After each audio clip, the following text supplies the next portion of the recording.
je vais commencer par une anecdote. Donc, en octobre 2012, je travaillais sur un site en Allemagne et mon chef de l'époque, très content de mon travail, me propose une augmentation de 12%. La moyenne dans l'entreprise était de 3%.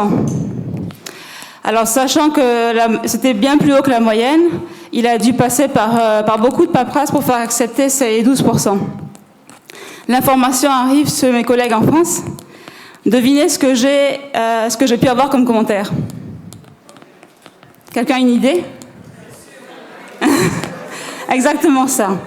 Donc, des préjugés, des clichés, des défis, j'ai eu à en affronter dans ma carrière professionnelle. Par contre, pas une fois je me suis découragée, pas une fois je me suis laissée abattre. Et j'ai fait preuve de créativité, j'ai continué à avancer, et c'est comme ça que je suis là où j'en suis. Tout cela, pour moi, c'est la force de la résilience, cette force même qui permet aux femmes d'avancer dans un milieu qui est encore très dominé par le masculin. De par mon expérience personnelle, j'ai 2 messages à faire passer. Donc, c'est deux messages qui me paraissent importants. Le premier message est avoir foi en soi et avancer, peu importe les préjugés. Ce que je ferai, c'est que pour chaque message, j'aurai 3 exemples qui seront là pour illustrer le message. 3 exemples qui seront tirés de mon expérience personnelle. Donc, dans le premier exemple, je vous parlerai des clichés auxquels j'ai eu à faire face dans un milieu qui est très technique. Donc, le monde automobile dans lequel j'ai évolué est un monde très industriel. Et il y a encore beaucoup de personnes qui pensent qu'une voiture, c'est masculin. Alors, je me souviens par exemple de collègues qui, en voulant m'expliquer les modèles de voitures, me regardaient d'un air très suspicieux, en me disant « Raki, ça va? Raki, tu comprends ?» C'est comme si je me disais « Mais j'ai l'impression que mon cerveau n'est pas fait de la même manière que les leurs, c'est un peu ce qu'ils pensaient. » Alors que pour moi, quand on m'explique les choses, je suis à même de comprendre si on m'explique bien les choses de manière claire et définie. Alors, mais plutôt que de me laisser abattre ou démoraliser par ces petites piques, j'ai décidé d'en savoir plus sur la technique. Alors, je me suis rapprochée d'ingénieurs en technique qui, eux, n'avaient pas d'a priori sur mes capacités, on va dire, intellectuelles. Ça m'a pris du temps. Je suis arrivée très tôt certains matins, j'ai fini très tard pas mal de soirées, mais le résultat est que je me suis beaucoup formée à la technique et que ça a donné une autre dimension à mon profil financier. Tout cet exemple pour dire que finalement, plutôt que de me laisser abattre par les critiques, par les préjugés, j'ai continué d'avancer et d'en apprendre plus. Ensuite, je vais vous donner un deuxième exemple qui va être par rapport à ma maternité. Je suis maman d'une petite fille de 5 ans. Et quand j'annonce ma grossesse à mon chef de l'époque, un Allemand qui est basé au siège, il me dit « Ah, c'est dommage, j'avais une promotion pour toi. » Alors je lui ai dit « Mais pourquoi c'est dommage ?» Il me dit « Mais maintenant, tu vas t'occuper de ta fille. » Et ça lui paraissait évident. Donc, sur le coup, ça m'a affectée. Alors je suis passée au-dessus, je me suis concentrée sur ma grossesse, et quand je suis revenue travailler, par contre, l'opportunité d'avancer n'existait plus. Mais par contre, alors plutôt que de me morfondre, j'ai accepté le fait que pour certains managers, la vision qu'ils avaient de moi avait changé depuis ma maternité, et j'ai décidé d'avancer autrement. Alors j'ai repris mes études, j'ai repris un master en relations internationales, et finalement, et j'étais assez fière de moi parce que je me suis rendu compte que finalement, être maman, c'est pas du tout un frein, mais c'est justement quelque chose qu'on peut concilier avec une vie professionnelle. En plus, être mère m'a permis d'être beaucoup plus efficace dans mon quotidien, parce que j'ai dû gérer une petite fille qui avait des problèmes de santé, un travail, aussi les études, tout ça en Europe, sachant qu'on n'a pas d'aide mais qu'on n'a pas d'aide domestique en Europe.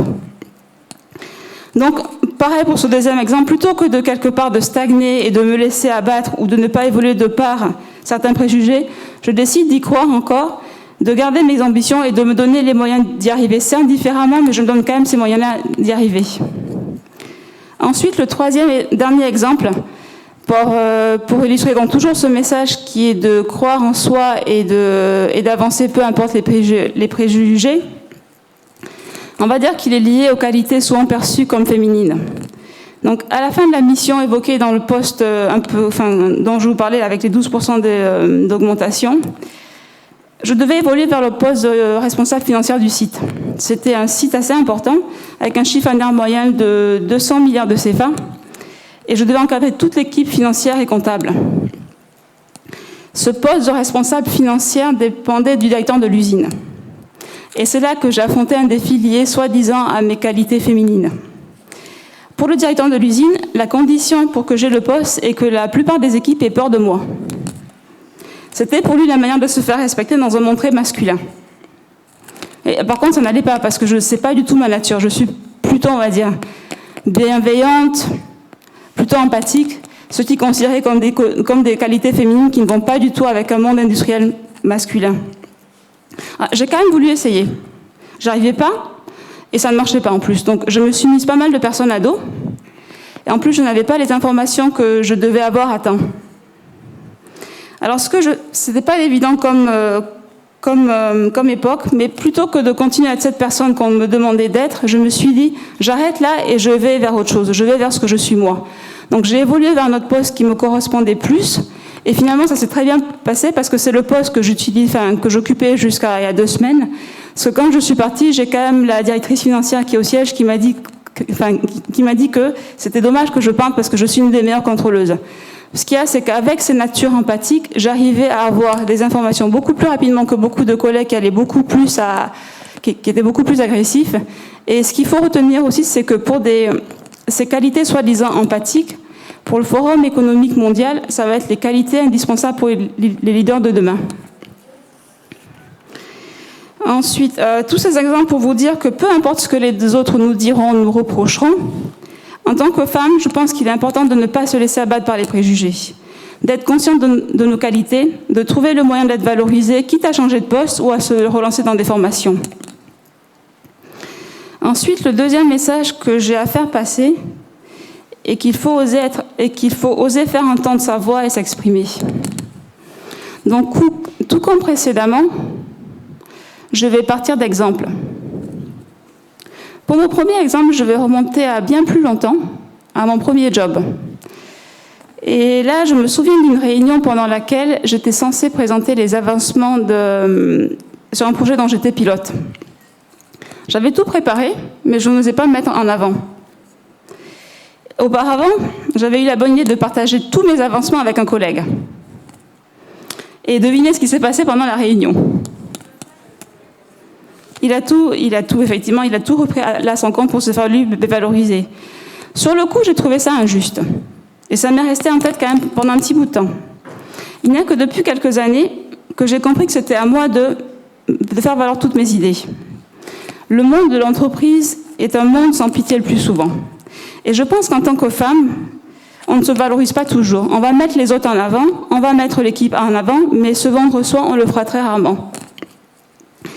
Et je pense que pour éviter d'être frustré, il faut qu'on apprenne à vendre ce qu'on a fait, à nous mettre en avant et à faire notre promotion. Si nous-mêmes ne nous mettons pas en avant, on ne peut pas attendre les autres qu'ils le fassent. Enfin, pour ce deuxième message qui est d'oser s'exprimer, j'ai un deuxième et dernier exemple qui, on va dire, peut-être un peu plus délicat. En général, j'aime bien prendre soin de moi et j'aime bien être coquette. Dans l'entreprise où j'étais, cela m'a valu beaucoup d'avances, de propositions que je trouvais souvent dégoûtantes, de la part de mon nombre de collègues masculins, dirigeants ou pas d'ailleurs. J'avais systématiquement des commentaires sur mes habits, la manière de maquiller, sur la coiffure. En plus, je travaillais en France, et là, vous savez, on se fait la bise pour se saluer. Alors, il y avait quand même des personnes qui avaient cette habitude de se rapprocher vraiment très proche pour faire la bise. Et ça, qu'il soit manager ou pas, c'était la même chose chez beaucoup d'hommes. Mais par contre, ça me dégoûtait, je suis quand même passée par une phase qui n'était pas évidente, parce qu'à un moment, je me suis dit, j'ai commencé à vouloir changer ma manière de m'habiller pour ne pas avoir à subir justement ces problèmes-là. Et c'est en parlant avec des collègues qui avaient vécu la même chose que finalement, je me suis rendu compte que je n'étais pas la seule. Et quelque part, de parler à ces femmes m'a donné le sentiment de ne plus être seule et cette force de pouvoir dire non. Je me suis dit et j'ai continué à être comme j'étais tout en ayant la force de dire non à ces personnes qui effectivement se permettaient des jugements qui n'étaient pas des commentaires qui étaient très, très douteux, on va dire. En fait, je pense qu'il est vraiment très important de s'exprimer et de dire les choses.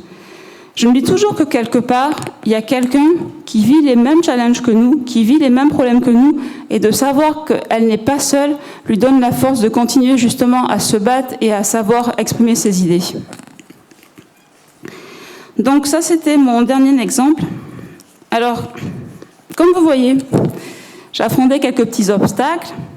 Je n'ai jamais baissé les bras et ces obstacles m'ont permis de développer des mécanismes qui finalement m'ont permis de progresser et d'apprendre énormément de choses. J'ai été laissée à vie par mes parents. Mon père, qu'il repose en paix, a tout donné au Niger. Il était enseignant à l'université de Niamey. Il croyait déjà à la renaissance du Niger. Et malgré les difficultés et les obstacles, il ne perdait jamais espoir et continuait d'avancer. Pour lui, le maître mot était la patience. Peu importe les difficultés, il faut être patient, positiver, continuer à se battre. Comme on dit en Hausa, ça nous bat à Hanazoua. De meilleures chances nous attendent au bout, Inch'Allah.